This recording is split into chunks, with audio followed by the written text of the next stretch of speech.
front of all your friends. Okay, now who is going to be the first one? Oh my God!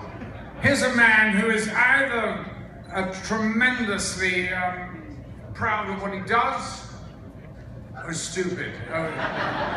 This is out of his own mouth, he's stupid. So here, obviously, if he's stupid, we're going to get the first stupid question of the night. Please, sir, what is your question?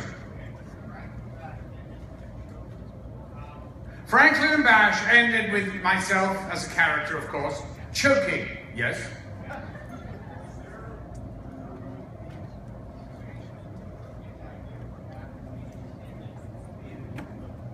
Did anyone have a clue? You mean the fact that they took our trailers away and suddenly there was no drivers? That was a sort of a clue. I mean, I didn't know for sure when I couldn't get a check cashed that they asked me to bring a sandwich for lunch. No, I had no inkling at all. No inkling at all. But somebody must have known something because they gave me a nice send-off. I suppose if we'd been picked up again, then I would have miraculously just had something in the thing and survived. I don't know. But we all kind of knew that that show had played itself out, and you know, we were going on to new pastures. And in fact, I'm now in a show on Amazon, and I hope you can get Amazon here in the deep New Jersey, whatever it is. It's electronic, right? Doesn't really matter anymore. It's not, we're not in the Congo, are we? Anyway, stream it. I'm on the cutting edge now. I'm streaming and yeah, streaming. Hey, would you believe it? It's called Mozart in the Jungle. It's about an orchestra and all the machinations that goes on, the political, this, that, and the others, and the bed hopping, the drugs, prescribed and otherwise. And it's a lot of fun. And actually, it's a wonderful cast headed by Gael Garcia Bernal, who's a brilliant actor from Mexico who did Motorcycle Diaries, etc., etc., etc. So check it out. And thank you for your very intelligent question. Okay, now we've opened it up. Now really, let's go. Yes, sir, you. You know what? I think you need a microphone. Can they have one? Dave? Okay, shout.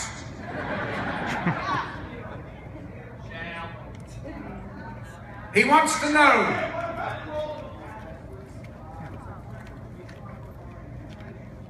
What attracted me to Alex? I think you may have got that the wrong way round. I had nothing to do with it.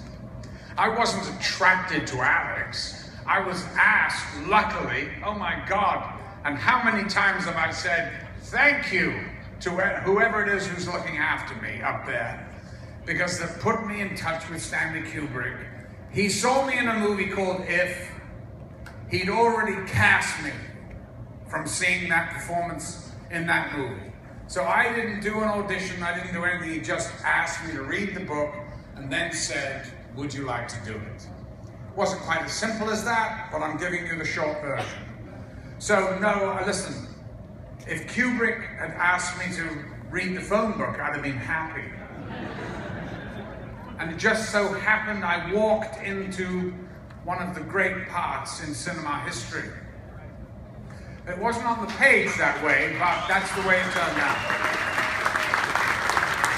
And by the way, it was the first time, other than the great Shakespearean villains, that the lead in a main movie, a studio movie, was actually an immoral person. Up until then, there was no such thing as that. That was, and in fact, there was such. That's why there was such a hell of a stink about the whole thing, because it made this immoral man sort of look attractive. You know, maybe it was the writing on the wall, the change in the wind of what was happening in the West, which it was. You know, it was the end of the Vietnam era. It was the beginning of the whole movement of getting in the streets and protesting. And that's what it was all about, and you know, political and racial strife here in America. So it all came together in a weird way, and Clockwork Orange rode in on that somehow. Okay? Yes. Can't hear you at all. I've got something behind me. It's a motor of something. I'm going a bit Mutt and Jeff in the left ear, so try shouting. Can you shout, or are you whispering? Now we're talking!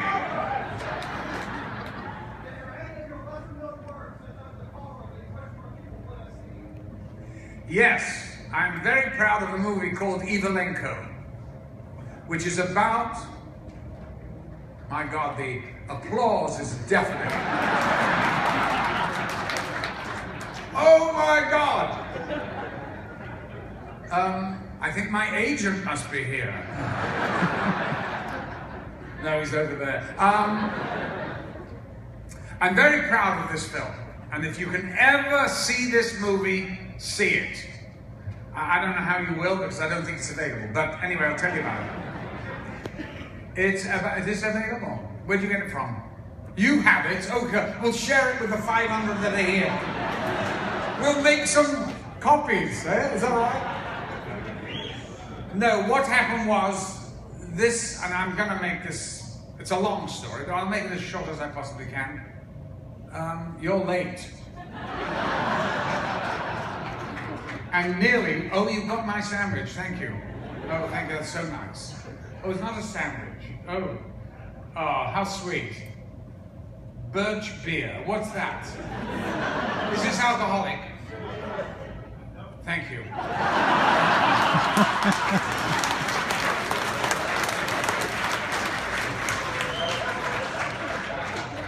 Okay, where were we? Evelenko. A friend of mine wrote this book in Italy called, and I had a house in Italy. He lived next door, sort of. And we'd get together, and he was a writer, and I said to him, listen, you're a writer, and I know you love cinema. You've got to piss or get off the pot.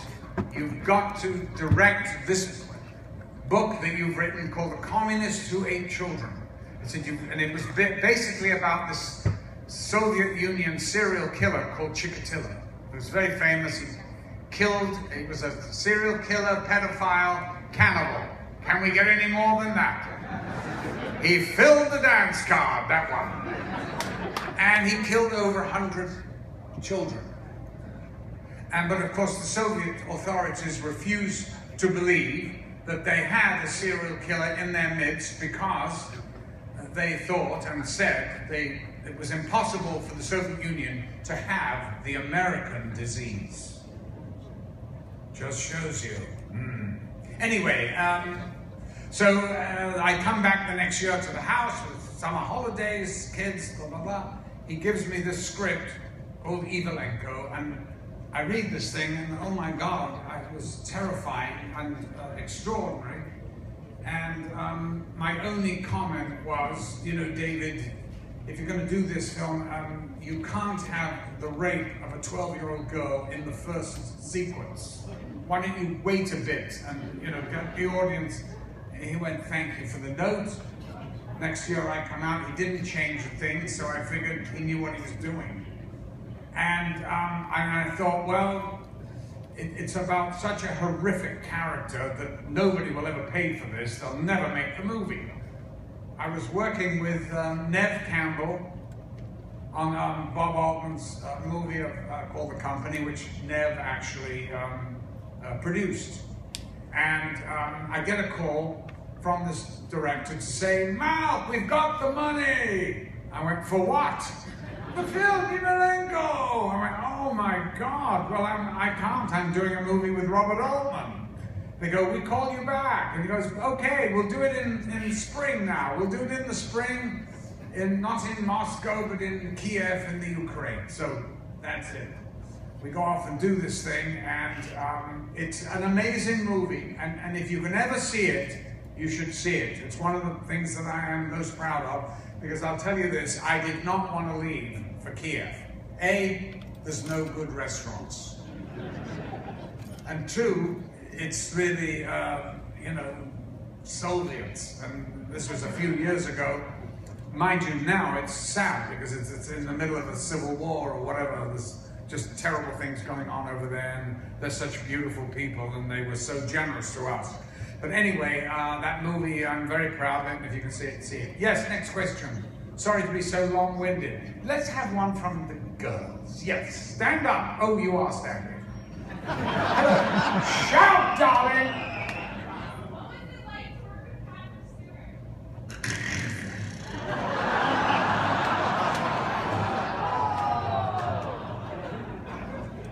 Patrick is a dear man. I've known Patrick Stewart since 1964. And I always say this, but he was playing old men even then. He's a good guy, I like him very much. A laugh a minute, he ain't. But he is a very substantial fellow. No, he's a great guy, and he was wonderful in Picard, as we know. As indeed, but the ones they should get down on their knees to are the original cast. Because without them, Star Trek, it doesn't exist without, God help us, William Shatner. Did you really get that? If anyone is recording this, damn you! Turn it off immediately. I do not want to get any more letters from Bill. And of course, the great Leonard Nimoy.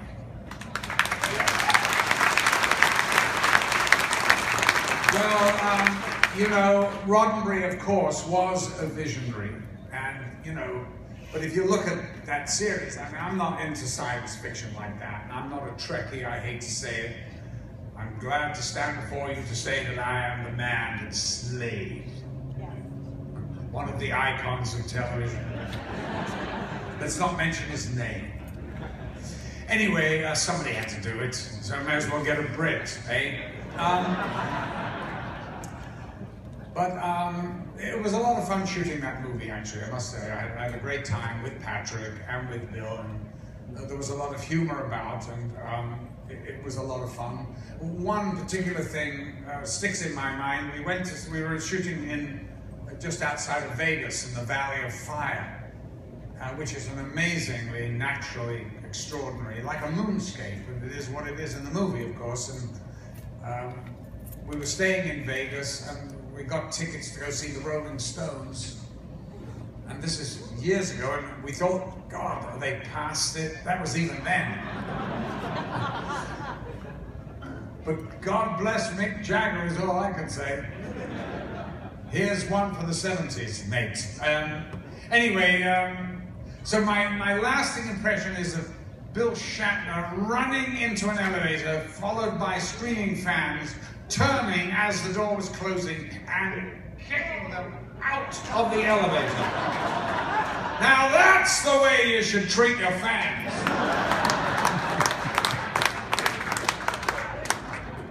Anyway, Patrick Stewart, I've known him since 1964. We were kids together, basically, at Stratford-on-Avon. And I didn't really know him that well then, but, you know, I've always liked Patrick, and he's a tremendous actor. And I'll tell you that I think what he's done with his career is fantastic. He really is. He's a wonderful stage actor. He's just done an incredible Macbeth, and I think he's to be totally applauded. I really do. And he's got a new young wife, so I guess he'll be back to television before you know, well, what's what. Right, next question. Yes, over here. What? I have never played a serious role. Next.